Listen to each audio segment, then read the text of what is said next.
board in the many Skinny Puppy videos we can play, and the few Skinny Puppy videos we can play. The new single is called Censor, but its real title is Dog Shit from the album. But the record company said... That's right, we're all facing censorship these days, you know, we're all victims of censorship. Did that Network actually say, or was it actually, Network said that Capitol won't go for it, and I think it was just Network, you know, falling under the sort of bureaucratic, you know, tangles themselves, you know. It ends up saying dog shit on the spine of the record anyway. It's just... Oh, I didn't see that. Yeah, it sounds You got to look fine. real hard for that one. And it ends with something asshole anyway, so... Yeah. More than that. There's a few more words in there. In the States, they've actually got parental stickers, but only on the cassettes, which is contradicts itself Actually, I again. saw them on the CDN album in the record store. Yeah? Yeah. Okay, well, on some albums and CDs and on most of the cassettes, so... Yeah. But why did Capitol say to Network, your label, well, the label you work for primarily, that they wanted to change it? What I thought all Capitol had with you or Network was a distribution deal. Well, we're signed to Capitol in the States, but I think it was actually Network that originally just feared the fact that our new 12-inch single coming out would be called Dog Shit.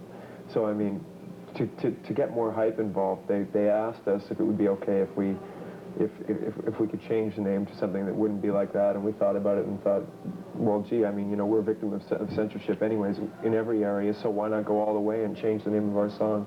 Because, I mean, that's what the public's all about, is masking up all the terrible things and all the things they don't want to see anyways, right? So it sort of goes along with the subject of the song as well. You would have thought someone at Capitol Records in the promotional department thought, let me see, Dog Shit. Think of a great campaign for this one, you know? I think Capitol would have probably enjoyed the title. I think they probably would have come up with a campaign item that would be, you know, fake dog turd or something like that. I'm sure of it, you know. But I think it was a paranoia expressed first by Network and not really too much by Capitol. What sort of relationship do you have with the bigwigs at Capitol? Do they go out to the concerts? Yeah. We just... It's great. Sorry, scratch the mic there, man. Yeah, as a matter of fact, Tim Carr, the guy who signed us on the East Coast, who's now the director of A&R, came out to our show in New York, and Tom Wally from LA has always been very, very receptive and very into the gigs and stuff, and we work really closely with a bunch of people, mostly from LA, and they've been really, really supportive, and their taste seems to lie within this area, so it's not really the once mega label type people that the stereotypes that you find within the record company working there anymore. You've got people with more expanding tastes, and it's good to see that, you know, they have an interest in it to begin with. I used to say to the people at Network Records, because I love most everything on that label, that I can stomach anything on Network, except for most of the Skinny Puppy material. But there's a happy ending. The new album is the first Skinny Puppy album. I've always understood what Skinny Puppy stood for, but musically, orally, I always found it incredibly difficult, to my ears anyway. Yeah. And at the same time understanding what a great following the band has, especially in a city like Montreal. Well, this type of thing is something that we've always claimed that isn't for everybody, you know. There's people out there that got to go out and find the music that is hard-hitting enough for them to get their emotional discharge, their release, you know. I'm one of those people. I need heavy-duty music to give me my heavy-duty energy for the day or whatever, you know. There's a time and a place for all of it. So we've always claimed from the beginning that this music isn't for everybody, and for people to make up their own minds on whether it's for them. But, you know, for the people that do need it, we are there, and they're going to have to hunt a little to find out. But when they do find out, then usually they accept it with you know, more, you know, there's more interest level in continuing the relationship with the band than just like discovering it on radio or something. Yeah. I mean, because it's something you got to search for, really. Someone said of the record company that the new album is the most radio-friendly. I love that expression, radio-friendly album. I think the times are just catching up, really, you know, because, I mean, in reality, a lot of the subject matter and a lot of the music that we've done on the album, what we feel is our hardest album anyways.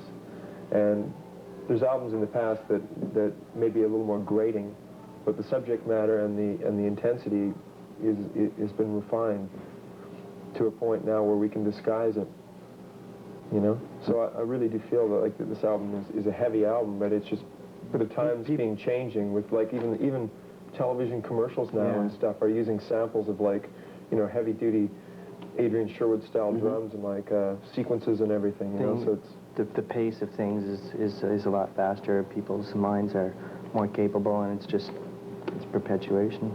Do you think the song Texture from the album, which is bound to be a single sooner or later... It is now, yeah. It is now? Well, we're going to release a 12-inch single in November, but it is a single as of when it got charted in Toronto at CFNY. They're playing the heck out of it. I was just about to say, do you think Texture actually has a chance of becoming the first Skinny Puppy sort of radio hit?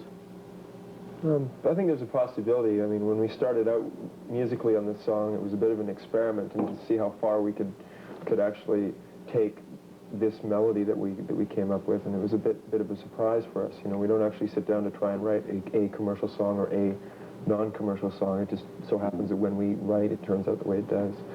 So in this particular case, the experiment turned out into something where we left the music very plain and very simple.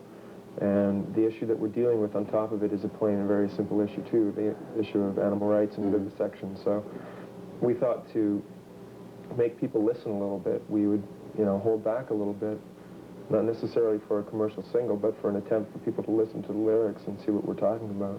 Of all the songs you've recorded, at least on the new album, it's the most clearly and blatant anti-vivisection song on the album. And the easiest one to understand as well on that particular subject.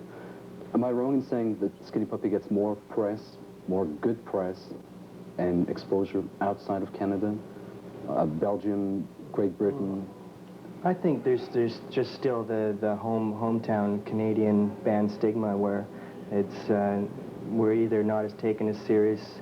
It's like when a band's playing in their hometown and after they've played a couple times they don't get the kind of response that they have. Or I mean, it's also coming back into Canada, you may not get as much as you're worth for a gig because there isn't this sort of mysteriousness of the band or far-awayness. As far as it's like we're home, we're close, and we're more relative. But I mean, as far as press, I mean, we're doing tons of interviews right now. I mean, we've had write-ups in Globe and Mail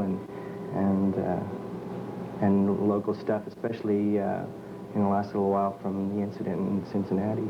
I was just about to mention that. I wasn't sure if it was true or not, but you spent a night in jail in Cincinnati. You did something to a dog puppet or something, and... No, well, I mean, this is really a great issue that sort of like came out of nowhere. And our show deals a large amount with vivisection and you know, showing the people what's going on, really a graphic demonstration using a toy dog. And so somebody didn't think it was a toy and called the police, and the police came investigating the dog. And when they found out that it wasn't a real dog, they just couldn't accept the fact that they could be wrong. And when we were telling them that when they barged in and handled it in their very violent kind of way, TV cops, very TV cops, they just like slapped the cuffs on us and said, "Hey, listen, you know, you guys are jerks." And I couldn't say the word on the station right now what they actually did call us, but they marched us off to jail and harassed us Rambo style for about, like, you know, 2 or 3 hours until one guy finally had enough heart after the arresting officers left to see that, you know, we were victims of just, you know, police manipulation and complete ridiculousness.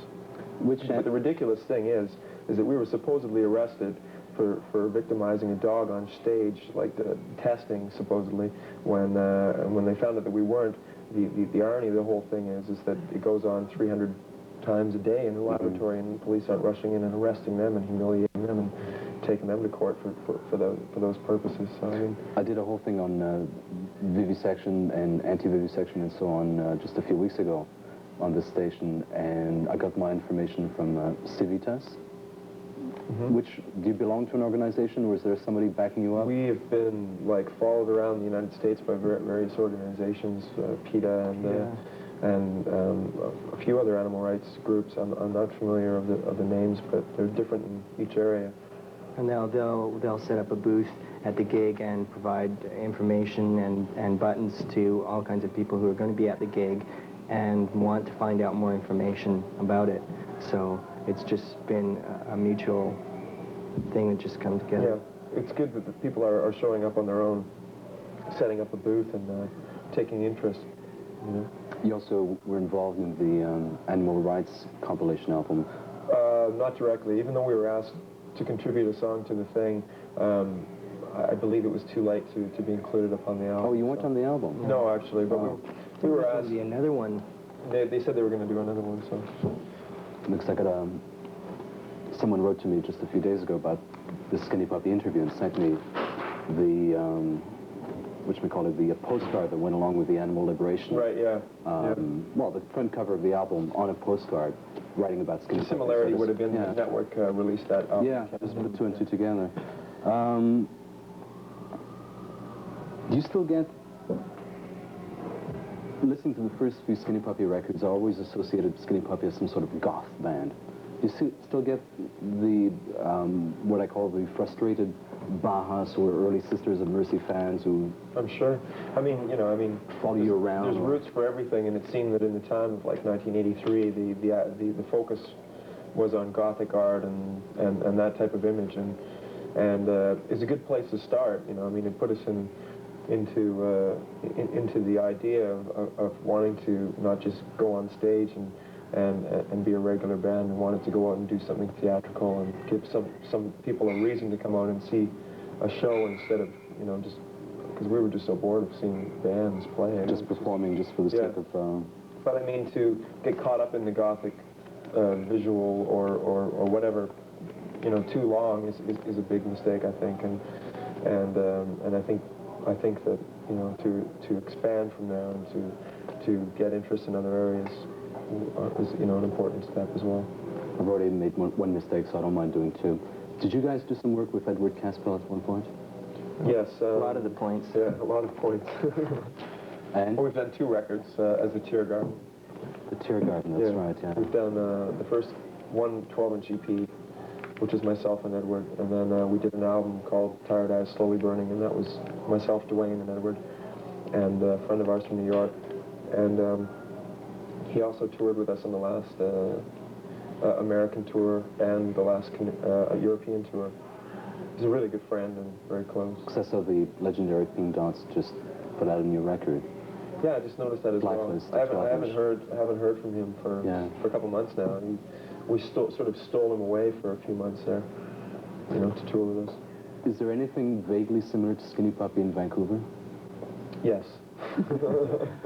There's two other bands in Vancouver that are very similar, and one of them is just because we used to work with one guy before, and he formed his own band, and it's called Frontline Assembly, and there's another band there. They're from Vancouver? Yeah. Mm-hmm. Frontline Really? Assembly is actually a former member of Skinny Puppy that...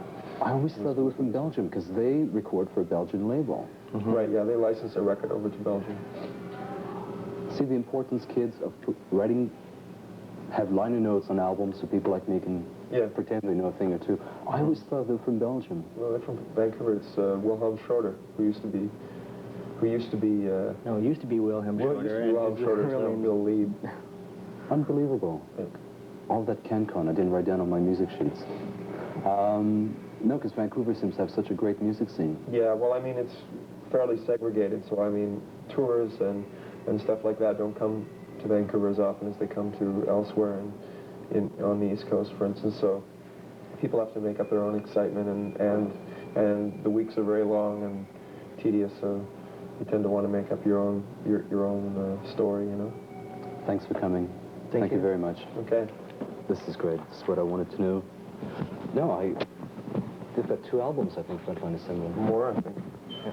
And every time I got them,